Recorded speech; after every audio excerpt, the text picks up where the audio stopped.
had to stop the last video because I was getting a phone call. But just to wrap it up, just to wrap it up. So I'm just a little sad because you know I'm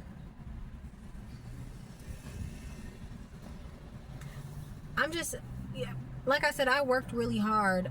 It was not easy to stay calm during the storm because like that, going through all of that. Which, hold on, before I continue that, I forgot to say, y'all, I may still be being followed, but I'm not being watched as closely as I was, because previously everywhere, like, I'm not really sure as far as if I'm being watched or not. It's really hard to tell sometimes.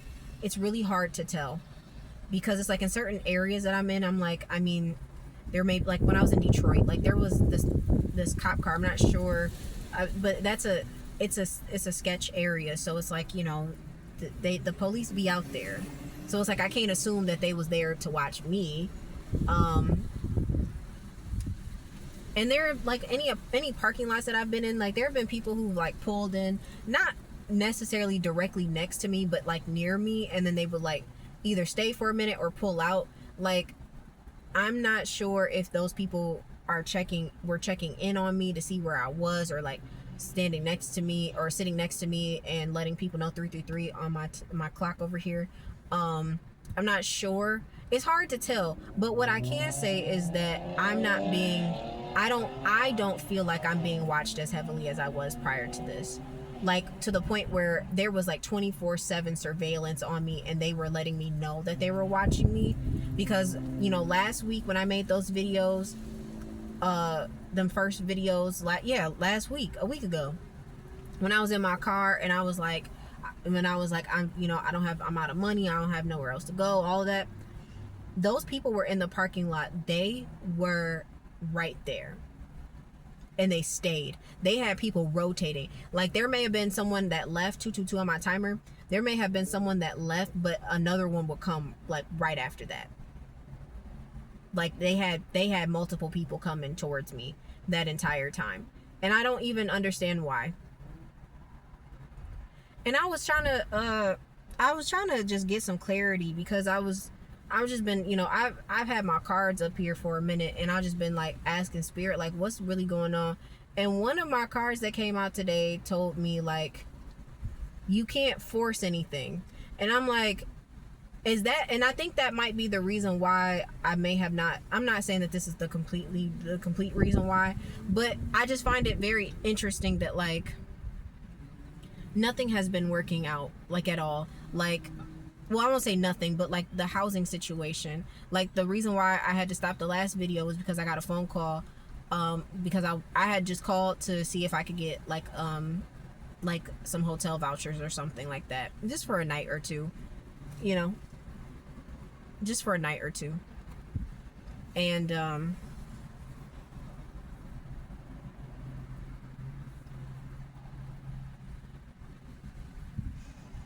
I'm sorry, it was like 3:35 on the timer and 3:35 on the clock at the same time.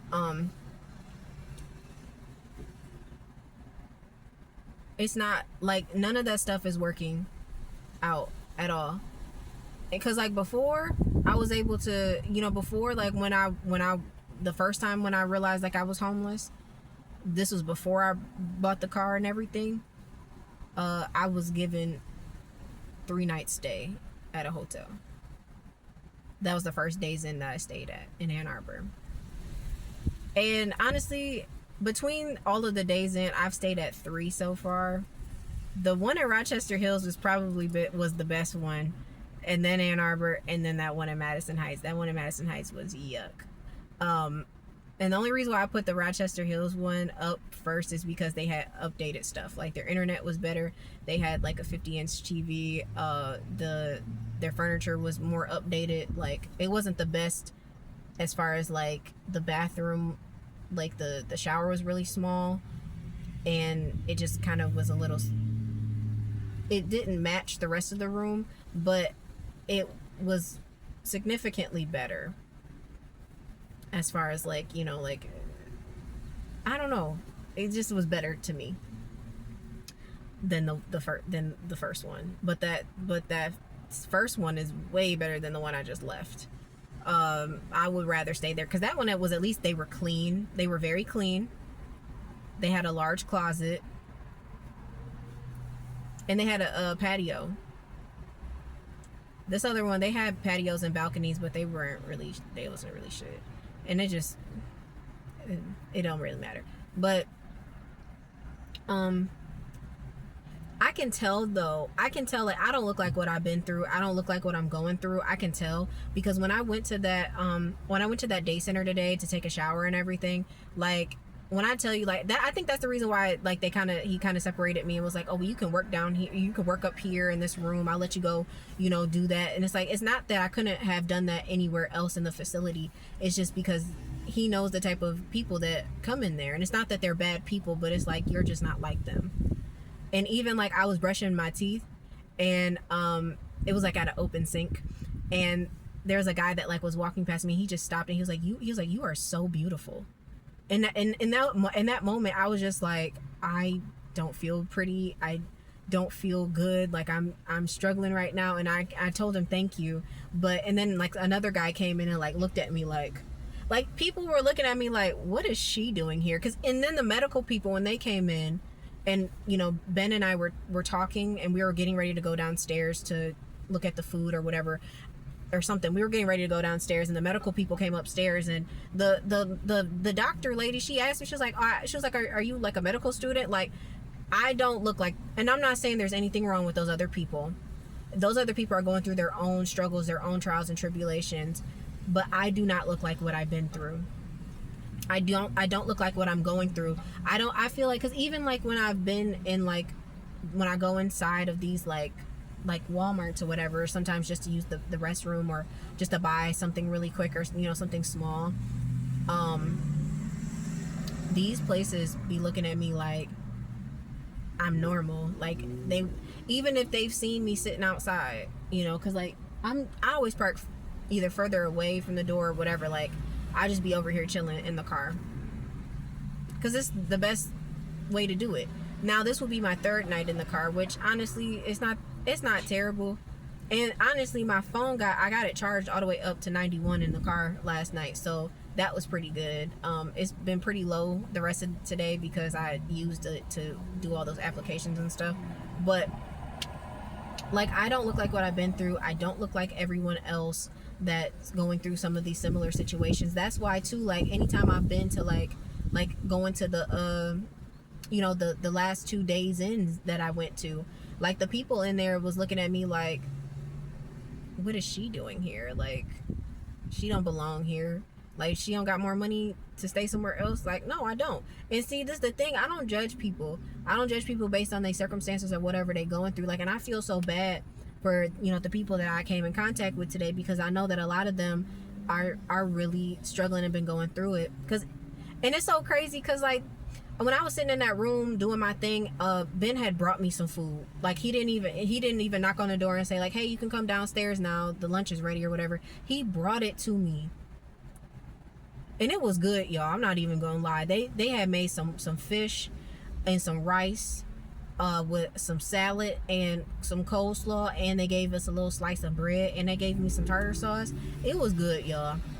It was delicious. I ate all of it. I ate every single last bite of it, and I'm grateful for it because they didn't have to do that for me. They did not. And this is why I stay in gratitude no matter what my situation is, because it's like it shows on you. It really does. It shows on you. People can see that. And that's why sometimes you'll encounter people who either love you immediately or hate you because you live your life differently. Because there's a lot of people that, I know it's difficult to stay in gratitude when you have nothing.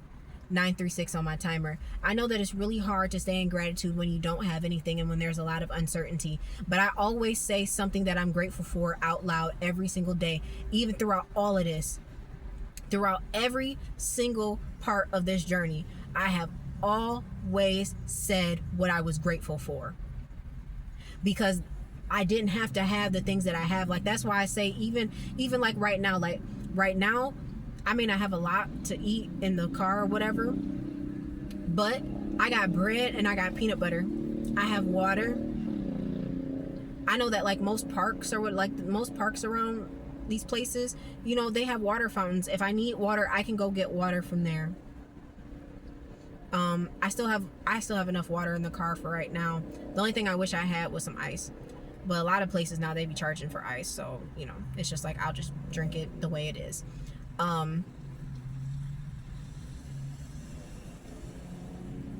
was grateful that I was able to take a shower, and they even provided soap. They provided me with soap, a washcloth, and a towel. I was like, wow. Even though I had some of my own stuff, you know, I was like, wow, they really provided me with so much. And the stuff was clean. Like, you can tell that they take care of that place, you know, and they take care of it for the people who come in to use it every day. And that's why I was grateful to go there. And something had told me, because that place popped up for me twice. You know, it popped up for me in one of my searches on Google, and it popped up when another one of those emergency housing places sent those resources to me. And I was like, something told me like, you should go up there. And I got confirmation that that's what I should do, and that's what I did. And I did get some help. You know, I may have not gotten everything that I needed, because they could only do what they could do, but I'm grateful for what they were able to do for me. I'm grateful the fact that they fed me. They gave me a bottle of water. They let me sit in a room for 2-3 hours or however long, and let me, you know, put job applications in by myself. But there was a dude that came in, I'm sorry, that's what I was gonna say. There was a guy that came in the room because he was trying to use the phone so he can call his mom. And I could tell, like, when people think when people know that you're different than other people, they watch out for you, because the dude came in the room, and I wasn't bothered by it or nothing. I was, you know, I moved my plate out the way. So he could have his space or whatever, so he can call his mama. He wasn't bothering me or nothing. He wasn't doing nothing. The lady came in the room. She was like, "Is everything okay in here?" Because, you know, it's like you got certain types of people that come around, and then it's like, and then it's you. And then she came back in like maybe 10-20 minutes later, and she was just like, "I just wanted to check on you." She was like, "Because I know that guy came in here." And I'm not laughing because it wasn't funny. Like,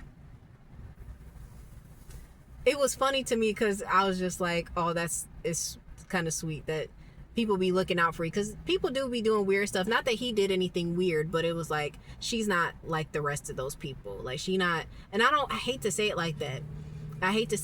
But you just aren't like the other people. Even if y'all in similar situations, you're not like the rest of them. And I'm not, because even the guy that I was talking to, like Ben, he was like, yeah, you're like, he was like, you're very well spoken. He was like, you're educated. Like, most of the people that come into that facility don't have that.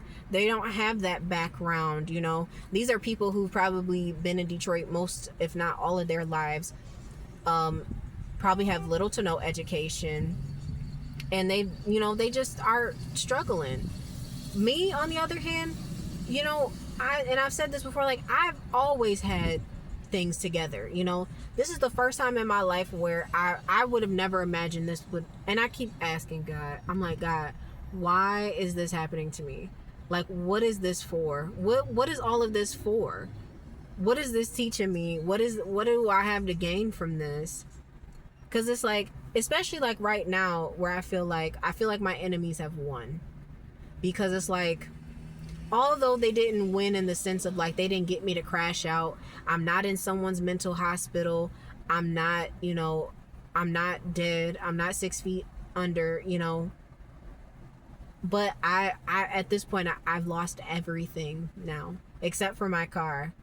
And even to the point where now I'm like, I may have to sell the car. I don't know how I'm gonna get around, you know, but I may need to sell the car just to get by. And it's like, I'm gonna have to really, you know, I'm gonna have to figure some stuff out, you know.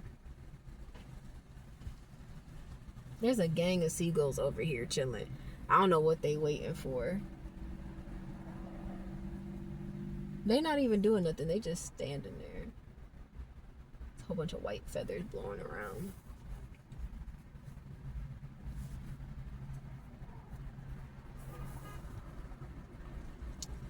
but you're just not like everybody else, and they know it.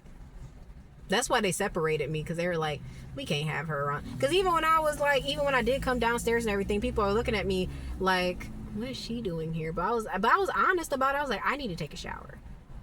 And like I said, I was grateful. Because I'm sorry, y'all. There's nothing like being able to take a hot shower. And especially in this heat, and I'm sweating because, you know, like, this is black on black on black. My car is black with black interior. Everything in here is black. So it gets really hot in here very quickly. And even with the windows down. But luckily, like I said, like, the last few days has been kind of cloudy, so it hasn't been too bad. And right now, like, the wind is blowing. It's probably going to storm here soon, like, probably within the next couple of hours or so. But it still gets hot, you know, and I be sweating in here. So I say all this to say, like, I'm sad. People be running the stop sign over here. I'm watching people run the stop sign since I sat over here. But I say all this to say, like, I am sad. I find a reason to smile every day, but I'm still very sad because I feel very defeated.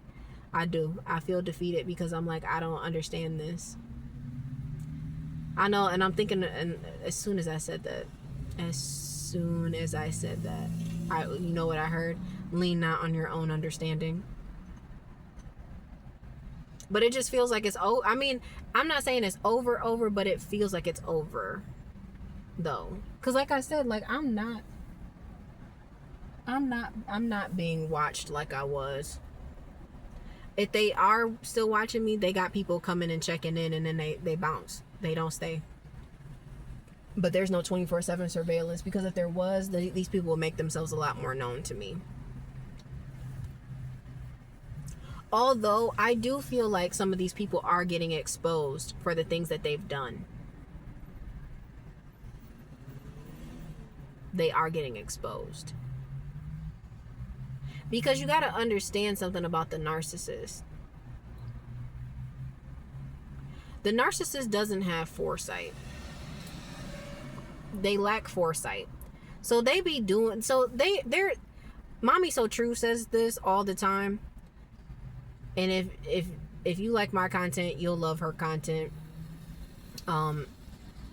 She says it all the time, like, they're so smart that they're dumb. Like, they're so smart to, like, be able to conjure up these plans and these goals to try to, like, infiltrate on your life and bring you down.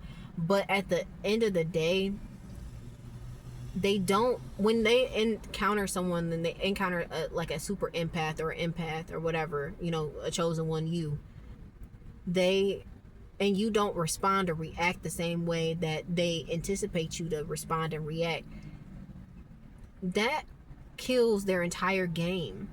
It kills it right where it stands. They have nothing left to go on. And when I say nothing, I really do mean nothing. They have nothing to go off of after that.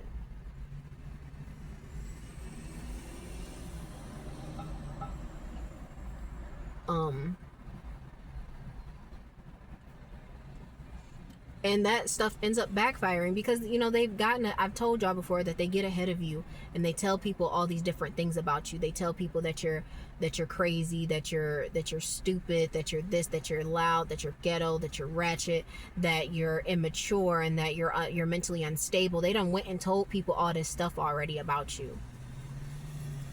They already done planted those seeds in people's brains that you're mentally unstable. And now they're creating situations to make you appear to be mentally unstable. And when you don't respond to it, then their whole thing crumbles. They don't have nothing to go off of after that. Nothing.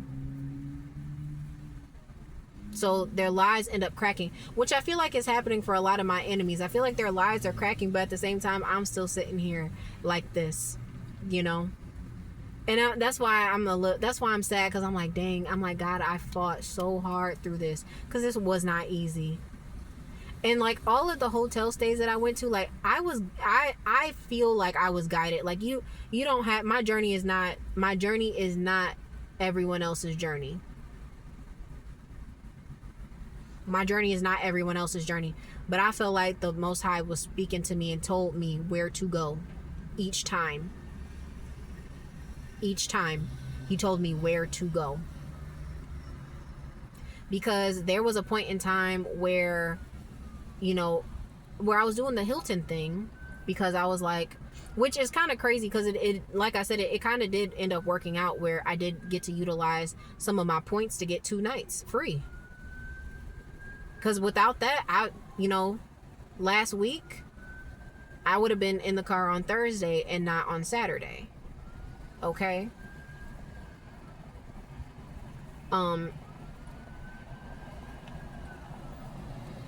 Because I remember too, I was about to go out to Pontiac to like a Residence Inn, and I think their address is 3333, which is kind of crazy, but I had booked it and everything, and then I was like, something felt off, and I was like pulling cards, some of my angel number cards, and I told y'all before, when 7777 comes out, I was like, what did I do?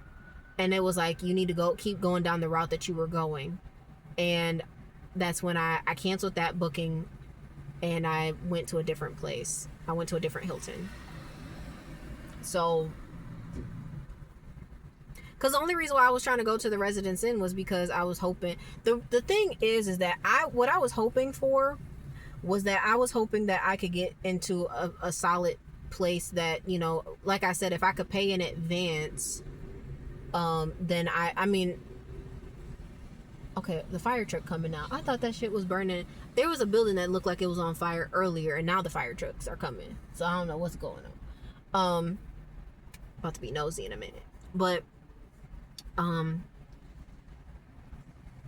just wanted to get somewhere and be kind of settled. Not that I wanted to settle for being there, like as far as like, oh, this is just my life for now. Like, it wasn't like that. I just wanted to try to get somewhere and try to like rebuild. Like, I wanted to set up my life to where I could, you know, make my videos, and I had like my desk stuff, and like I wanted to have my routines, because, you know, as an autistic person, routines really help me. And then, you know, I'm also ADHD, so spontaneity, you know, is helpful too. But having a more solid foundation in as far as like where I was would have been helpful.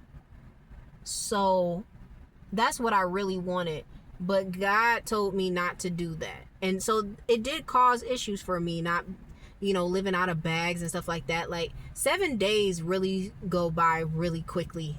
Time has been really weird for me. I don't know about y'all, but this year has gone by extremely quickly. The fact that we're about to enter into August is crazy to me, because I'm like, dang, like I just feel like I've been going through it all year, which I have.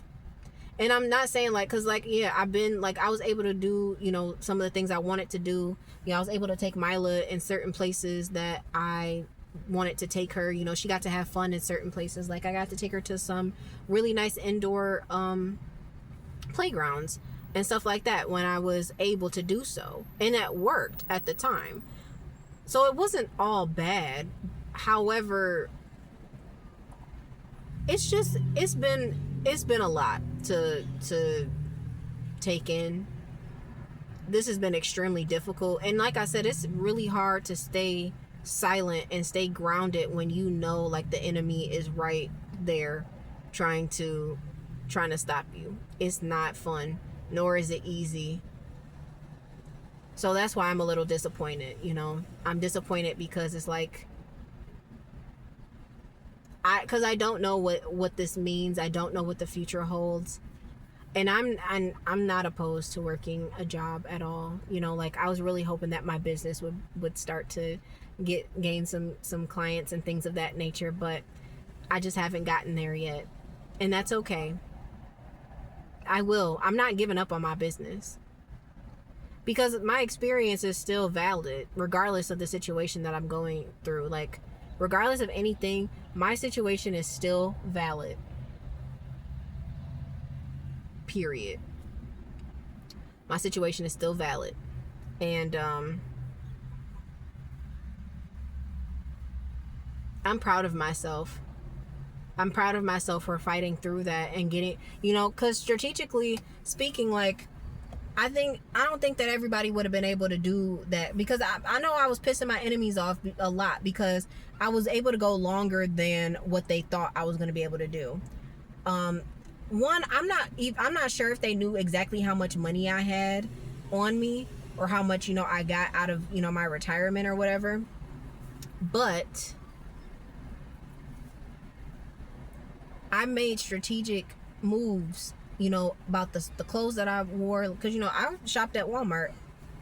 The dress that y'all seen me wear, the collared dress I have, that is an H&M dress that I got from Plato's Closet for less than $3. You know, like, most of the stuff that pretty much all my clothes except for like this shirt was something I already had. The leggings that I have on right now were $10 from Kohl's. The Crocs I have on, these were $30. I got those from Nordstrom Rack, and that was early on. And I'm glad I bought them because they're coming in handy a lot right now. Sorry, the seagulls are like,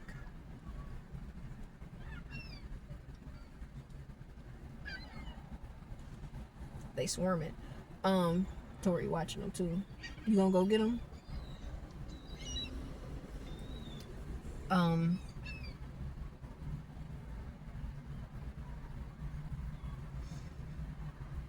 Sorry, I'm really tired.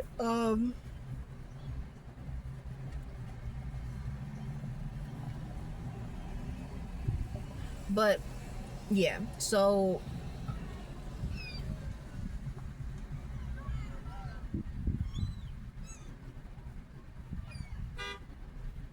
I'm just really tired. That's all. I'm tired, y'all. It's just been this journey has been really hard. And I'm not opposed to getting a job and working my way back up if that's what I have to do. It's just gonna be difficult, you know? It's just gonna be really hard to do all of that because I'm literally starting from nothing. Literally.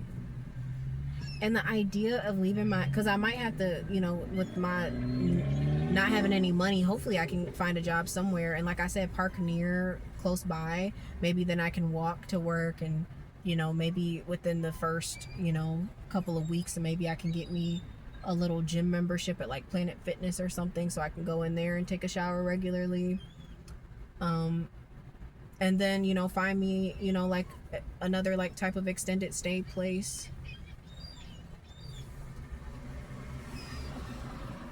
and do that for a minute. Get back to my parenting, because like I can't parent her like this. And it kills me.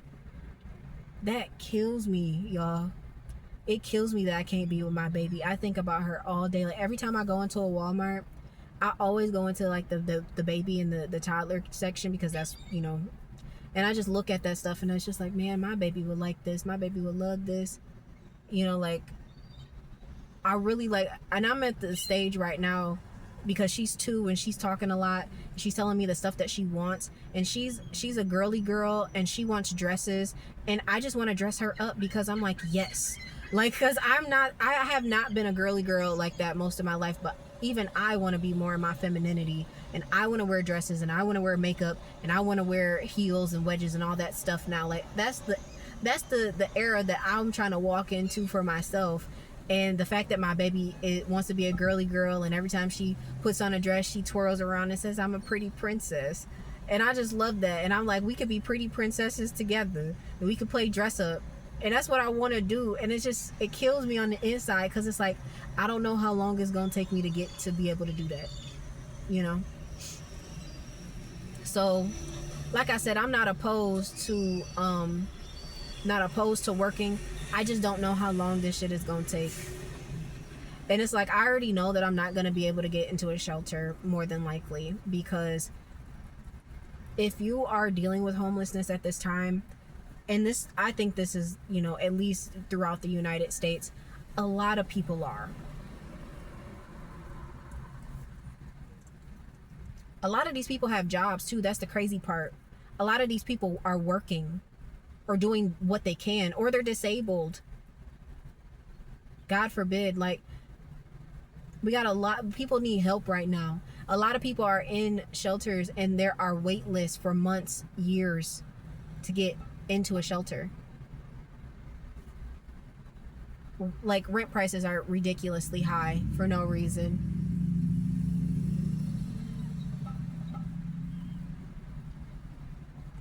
Groceries are expensive. People, for those of you that, been following along with what our president's been doing, he cut the food stamps and the Medicaid, so people are losing out on stuff. So now people can't afford to get food when they were already struggling. So it's like, I think this truck in front of me is having coolant issues. It looked like he was putting a jug of water in there, and I'm right there with him, because that's literally what Ben told me to do today. He was like, you can put some water in it and it'll get you by. And I was like, bro, I've never seen that, and the fact that just happened, that's crazy. Ooh.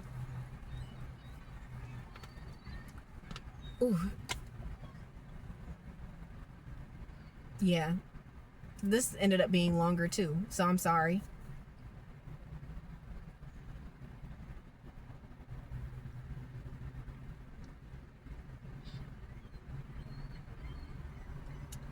I don't want to lose myself, and I don't want to stop making videos, but I might not be able to make them as much because I'm gonna have to be working to get back. Here, Moana. Finally, we're back to who we're meant to be. I can't wait to get to that point, but it's probably gonna take me some years. It didn't take me overnight to build what I had, so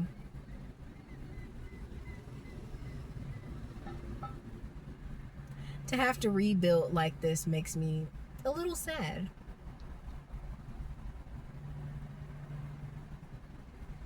Because I worked so hard. I worked so hard. Not saying that everything that I had was my end all be all, it wasn't. But I'm just saying, like, as far as like having my own place, having income and all of that, like, I've always been able to take care of myself. So this is very hard for me.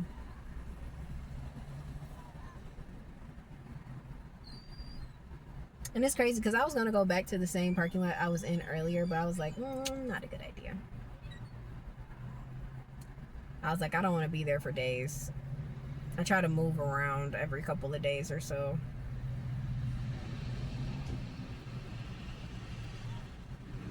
Which is going to be hard because it's like there's not a lot of places to park. There's only so many Walmarts, and it's like I already stayed in this is my third Walmart parking lot I'm staying in, so it's like, and then I was in another one earlier, but it wasn't one of those parking lots like this where you had, like, space like this to do this. It's not. So I don't know where I'm gonna go or what I'm gonna do after this.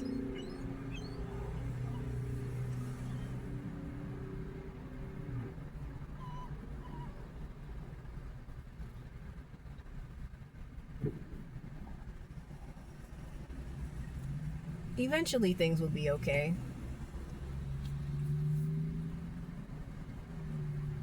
Eventually. I don't know when. I'm trying to stay positive. I'm trying to hope for the best. Keeping Tori in here is not the best thing. But the good thing is that right now I have enough food for her. I do have some litter in here now. Like, I was able to buy like a cheap bag of litter today.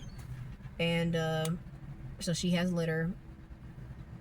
And I have a ton of plastic bags in here, so I can scoop it and throw it away. There's a ton of dumpsters and trash cans around here.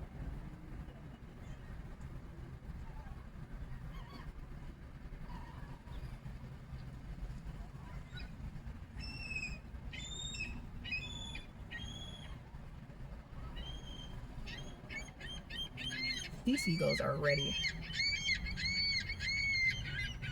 They're disturbing Tori.